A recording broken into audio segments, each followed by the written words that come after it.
اور دین اسلام میں قطع تعلق حرام ہے، لیکن اس وقت کہ جب کوئی شرعی وجہ نہ ہو. شرعی وجہ یہ ہو سکتی ہے کہ کوئی بد مذہب ہو گیا، مرتد ہو گیا، کہ کوئی علانیہ طور پر ایسے خطا اور گناہ کر رہا ہے کہ اگر ہم اس سے میل جول رکھیں گے تو ہمارے بچوں کے اندر وہ گندی عادات سرایت کر جائیں گے، جیسے شراب پیتا ہے، ڈرگز یوز کرتا ہے، غیر عورتوں سے مراسم رکھتا ہے، گندی عورتوں سے مراسم رکھتا ہے، تو ہم بچے بھی خراب ہوں گے. تو پھر ایسے لوگوں سے قطع تعلق کیا جا سکتا ہے. لیکن یہ چھوٹی چھوٹی وجوہات کی بنا پر جو ہم کر لیتے ہیں، تو نبی کریم نے واضح فرمایا کسی مسلمان کے لیے جائز نہیں کہ اپنے مسلمان بھائی سے 3 راتوں سے زیادہ ناراض رہے.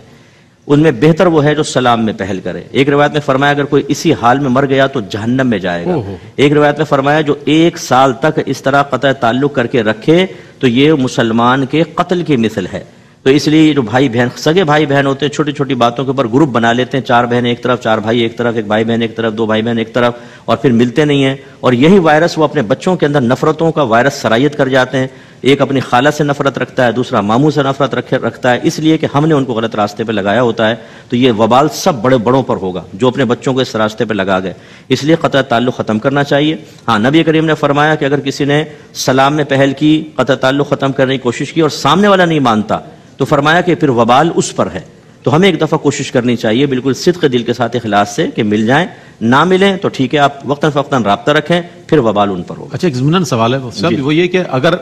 قطع تعلق نہیں بھی ہے، لیکن اکثر یہ ہوتا ہے کہ رشتہ داروں میں ملاقاتیں یا تو شادیوں پر ہوتی ہے یا کسی تعزیت پر ہوتی ہے، تو کیا اس کو بھی قطع تعلق کے زمرے میں لیا جائے گا یا ضروری ہے اس کا حال احوال معلوم کرنا کچھ دن بعد یا ملاقات کرنا؟ کیا حکم ہے سوال ہے؟ جی، 2 چیزیں ہوتی ہیں، ایک صلہ رحمی ہوتی ہے، ایک قطع تعلق. اگر آپ فرض کر لیں اچھا سلوک نہیں کر رہے لیکن میل ملاقات نہیں، ناراض نہیں ہے، تو یہ صلہ رحمی سے رک جانا ہے، قطع تعلق نہیں کہلائے گا، جو آپ نے مثال پیش فرمائی. اصل جو ممانعت ہے وہ قطع تعلق کی ہے کہ تعلق ناراضگی کی وجہ سے توڑ دینا قصداً ارادتاً، ورنہ بعض تو 50 سال سے باہر کے ملکوں میں شفٹ ہیں، ٹھیک ہے، تو وہ پھر صلہ رحمی سے رکے ہوئے ہیں، قطع تعلق نہیں کہلائے گا. اچھا، صلہ رحمی سے رکنا بھی اچھا نہیں ہوتا، وقتاً فوقتاً دعا سلام کرنا، کبھی تحفے تحائف لینا دینا، کم از کم جو قریبی رشتہ دار ہوں جن کو ذی رحم محرم کہتے ہیں، سگے بھائی بہن، خالہ پھوپھی ماموں تایا وغیرہ، ان کے ساتھ اچھا رویہ رکھنا چاہیے. لیکن جیسے آج کل کی مصروف زندگی ہے، بعض وقت نہیں ہو پاتی ہے، تو کم از کم قطع تعلق نہیں ہونا چاہیے. ٹھیک. اور نیکیوں پہ استقامت کے لیے نمبر 1، اگر آپ سے تنہائی میں گناہ ہوتے ہیں تو اپنے آپ کو زیادہ سے زیادہ پبلک کے اندر رکھیں، کیونکہ جب آپ تنہا ہوں گے ضرور آپ سے وہ گناہ ہوگا. پبلک کے اندر رہیں، اس وقت آپ بستر پہ آئیں جب آپ یہ اپنے روم میں جائیں کہ جب بالکل نیند کا غلبہ ہو، گریں بستر پہ اور سو جائیں. یہ آپ کو لڑنا پڑے گا اپنے ساتھ، لڑے بغیر کچھ نہیں ہو سکتا، ورنہ نفس و شیطان ایمان تک تباہ کروا دیں گے. ایسی اچھی صحبت کے اندر رہیں، نیک لوگوں کے ساتھ رہیں، نعتیں اکثر سنتے رہا کریں، اچھے اصلاحی بیانات، یا جیسے ہمارے پروگرام میں یوٹیوب کے اوپر آپ کو بہت ساری کلپس مل جائیں گی، ان کو آپ سنیں تو یہ باتیں ذہن میں گھومتی رہتی ہیں، گردش کرتی ہیں، اور ان کی پاکیزگی کی وجہ سے گندگی نکل جاتی ہے. ایک برتن میں تو گندا پانی رہے گا یا دودھ رہے گا، یعنی گندا پانی آپ دودھ ڈالتے رہیں حتیٰ کہ ایک وقت آئے گا گندا پانی نکل جائے گا، دودھ ہی دودھ ہو جائے گا، یا دودھ ہے آپ گندا پانی ڈالیں ایک وقت آئے گا کہ دودھ نکل جائے گا، گندا پانی ہوگا. یہ اب ذہن ایک برتن کی طرح ہے، اس میں اچھی چیزیں اتنی بھر لیں کہ گندگی کو داخل ہونے کی ضرورت ہی جگہ ہی نہ ملے، تو انشاءاللہ آپ محفوظ رہیں گے. کر کے دیکھیے، اللہ تعالیٰ بڑی برکت دے گا. موت کو یاد کیا کریں، قبرستان چلے جائیں، ایمرجنسی وارڈز میں جائیں، میں اکثر یہ مشورہ دیتا ہوں، ہاسپٹلز میں جائیں جہاں پر مریض آخری عمر کے حصے گزار رہے ہیں اور سسکیاں بھر رہے ہیں اور زندہ اور صحت مند لوگوں کو حسرت کی نگاہوں سے دیکھ رہے ہیں، ان کو جا کر دیکھیں تو پھر گناہ سے دل اچاٹ ہونا شروع ہو جائے گا. اللہ تعالیٰ برکت سے نوازے گا. یہ کہتی ہیں کہ کیا آئی بروز کی اجرت لینا دینا جائز ہے یا نہیں؟ دیکھیں، جہاں پر آئی بروز بنانا جائز ہے اس کی اجرت جائز، جہاں ناجائز ہے اس کی اجرت ناجائز. جائز کہاں پر ہے کہ مثال کے طور پر جیسے غیر مسلم عورتیں ہیں، اگر وہ آتی ہیں اور باہر ہماری بہت سی بہنوں نے بیوٹی پارلرز کھولے ہوتے ہیں تو وہ ان کی بنا سکتی ہیں، کیونکہ یہ عورت مسلمان عورت کے لیے مسئلہ ہے، ان کے لیے نہیں ہے، اس کی گنجائش نکل آئے گی. ایسی کوئی مسلم خاتون بھی ہیں لیکن ان کی بھویں جو ہیں وہ اس طرح کی ہیں کہ اس سے چہرے میں بدنمائی پیدا ہوتی ہے،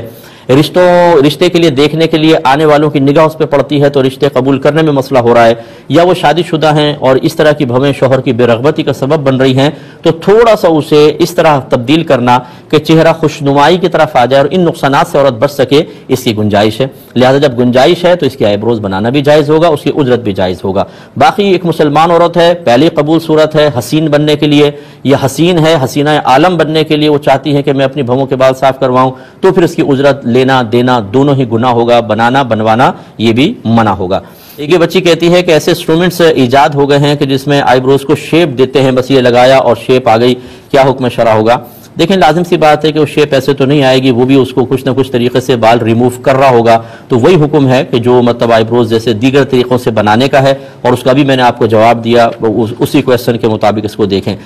آپ جھوٹ بول کے بچوں کو ٹالنا یا ٹالنے کے لیے جھوٹ بولنا جائز ہے؟ بالکل جائز نہیں ہے۔ نبی کریم صلی اللہ علیہ وسلم نے ایک شخص کو دیکھا کہ وہ بلکہ ایک خاتون نے کہا بچوں کو کہ ادھر آ میں کچھ دوں گی، سرکار نے فرمایا کیا دو گی؟ انہوں نے کہا کھجور۔ سرکار نے فرمایا اگر تم کھجور نہ دیتی تو تمہارے نام اعمال میں گناہ لکھا جاتا۔ تو ایسا بچوں کے ساتھ ہرگز نہیں کرنا چاہیے، باقاعدہ جھوٹ لکھا جاتا ہے۔ آپ کوئی اور ہیلا اختیار کریں لیکن ایسا نہ کریں۔ عصر، مغرب یا عشاء کے بعد جھاڑو نہیں لگانی چاہیے، تنگ دستی ہوتی ہے، کیا حکم شرع ہوگا؟ دیکھیں شریعت اس سے کچھ منع نہیں کرتی ہے، بعض اکابرین نے ایسی چیزیں لکھی ہیں لیکن ہم اس میں یہی تعویل کرتے ہیں کہ ان کے علاقوں میں یہ باتیں مشہور ہو گئیں، انہوں نے اس وجہ سے ان باتوں کی تائید کی ہے کہ اگر ہم تائید نہیں کریں گے، اس کے خلاف بولیں گے تو لوگ کہیں گے چلو ٹھیک ہے پھر تو جھاڑو دینی چاہیے، اور جھاڑو دی اور واقعی تنگ دستی آ گئی تو پھر وہ اکابرین کے بھی خلاف ہوں گے، تعلیم شرع کے بھی خلاف ہوں گے، اور سوچیں گے کہ جو افواہیں وہ بالکل درست ہیں۔ ایسے لوگوں کے ایمان بچانے کے لیے جن کو ضعیف الاعتقاد کہنا بالکل ٹھیک ہوگا، اکابرین نے بعض نے اس طرح کی چیزیں لکھی ہیں، لیکن صحیح ہے میرے آقا صلی اللہ علیہ وسلم نے ارشاد فرمایا کہ اذا تطیرت فمضی، جب تم کسی شے سے بدشگونی لینے لگو تو اس کام کو کر گزرو، یعنی دل اگر بدشگونی لے رہا اس کام کو کر گزرو، کیونکہ بدشگونی ہمارے مذہب اسلام میں کوئی چیز نہیں ہے۔ میں اکثر سمجھاتا ہوں باہر کے ملکوں میں رات میں صفائی ہوتی ہے، آپ UAE کی ریاستوں میں چلے جائیں، نائٹ میں پورا کلین کر دیتے ہیں اور ڈے میں سب صاف ستھرا ملتا ہے، دن کے اندر صفائیاں نہیں۔ ہاں دن کے اندر ضرور وہ لڑکے وغیرہ ہوتے ہیں جو فٹ پاتھ سے کوئی چیز پھینک دی تو اس کو جمع کرتے رہتے ہیں، لیکن پراپر صفائی جو ہے رات میں ہی ہوتی ہے۔ تو رات میں اگر صفائی کرنے سے تنگ دستیاں آتی تو ان پہ زیادہ آنی چاہیے۔ اس قسم کی دقیانوسی باتوں سے یا جن کے پیچھے شریعت کی مضبوط دلیلیں نہیں ہیں، ان باتوں پر تو ہم عمل کرنے کے لیے بہت تیار ہیں، دل میں خوف بھی پیدا ہوگا، جھاڑو اٹھاتے بھی ہاتھ کانپ جائیں گے، پھینک دیں گے، لیکن قرآن و حدیث میں جو اللہ سے رسول کی واضح طور پر عذابات کی وعیدیں بیان کی گئی ہیں اور ان کے واضح طور پہ جرائم کے اوپر سزائیں بیان کی گئی ہیں، ان کو پڑھتے ہوئے کبھی ہاتھ نہیں کانپے گا،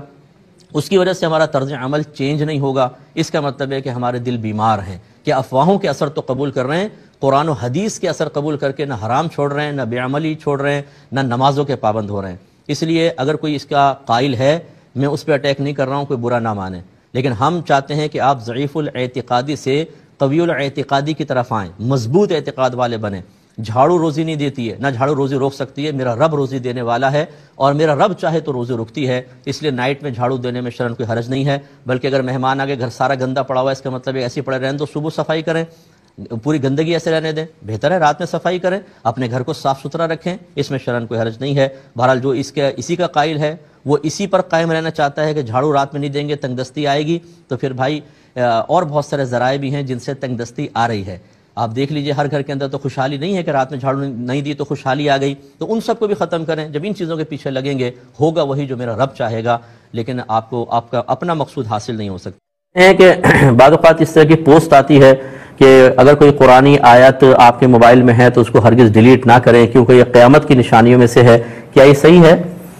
دیکھیں نبی کریم صلی اللہ علیہ وسلم کے دور میں تو مطلب موبائل تھا ہی نہیں، اور اگر کوئی یوں مفہوم لے کہ جی حدیث میں کہیں آیا ہے کہ آخر زمانے میں قرآن مٹا دیا جائے گا اور آپ ایسا کر رہے ہیں یہ بھی مٹانا ہوا تو لہٰذا یہ منع ہوگا، ایسا بھی نہیں ہے۔ آخر زمانے میں قرآن اٹھا لیا جائے گا، یہ ضرور ہے کہ جب سارے کافر ہوں گے تو بے حرمتی سے بچنے کے لیے قرآن غائب ہو جائے گا اور کسی کے پاس نہیں رہے گا، اور قیامت کافروں پر قائم ہوگی، مسلمانوں پر قائم نہیں ہوگی۔ لیکن اس طرح نہیں ہے کہ آپ اگر کوئی آیت لکھی ہے اس کو ڈیلیٹ کریں تو یہ قرب قیامت کی نشانیوں میں سے ہے، اور چونکہ اکثر قرب قیامت کی نشانیاں ناجائز امور پر مشتمل ہیں، یعنی ناجائز امور کی نشاندہی کی گئی ہے تو یہ گناہ ہوگا، ایسا کچھ بھی نہیں ہے۔ ہم ٹیچر ہیں، ہم لوگ کتنی مرتبہ آیات لکھتے ہیں اور اس کو مٹاتے ہیں، کہ ہم مصنف بھی ہیں، میں نے کتنی کتابیں لکھتے ہیں، پھر دیکھتے ہیں بھائی آیت یہاں نہیں آنی تھی اس کو ڈیلیٹ کر دیا جاتا ہے، تو اس کا مطلب تو یہ ہوا کہ سارے کے سارے لوگ گناہ گار ہوتے رہیں گے۔ ہاں اگر حدیث میں ہوتا، کہیں واضح طور پہ اس طرح موجود ہوتا تو پھر سارے کر بھی رہے ہوتے تو منع کیا جاتا، لیکن ایسا چونکہ نہیں ہے تو پھر مطلب اپنی عقل سے سوچ سے کچھ ایسا نتیجہ مرتب کر کے